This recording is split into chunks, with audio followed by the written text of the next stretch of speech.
Usap-usapan pa rin kung sino nga ba ang nababanggit na small lady sa impeachment court. Ang babaeng nag-abot di umano kay Congressman Reynaldo Umali ng mga bank document ni Chief Justice Corona. Ang defense panel naman, duda sa kwento ni Congressman Umali. May report si Tina Panganiban Perez.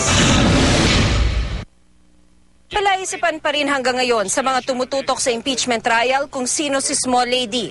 Ang babaeng tinukoy ni Congressman Prosecutor Reynaldo Umali na nag-abot daw sa kanya ng brown envelope na naglalaman ng mga umano'y bank document ni Chief Justice Renato Corona.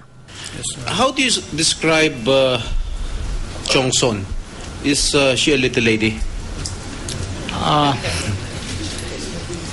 I can't really say what the definition of a little lady is, but from my own perspective, she's not little. She's tall. All right, thank you.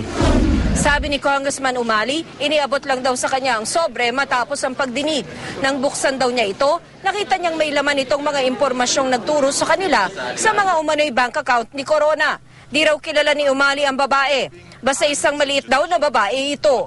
Wala pang formal na utos ang impeachment court kung paiimbestigahan nila ang kwento ni Congressman Umali. Maaari raw tingnan ng CCTV sa loob ng Senado. Pero may patutsada na si Senator Judge Jinggoy Estrada nang tanungin ng presidente ng PS Bank tungkol sa bank manager ng PS Bank Katipunan Branch.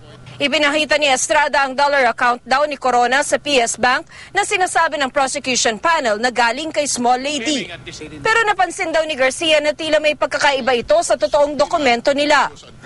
I have seen the original document here and I note, at least just offhand, there seems to be some differences. Gayunman sa pagtatanong ni Presiding Judge Juan Ponce Enrile, sinabi ni Garcia na ang 5 peso account at $5 account ni Corona na pinasabpila ng prosekusyon ay existing o totoo. Yes, In Your the case of your Katipunan branch, Yes, Your Honor. because I must tell you that this court is in possession of an information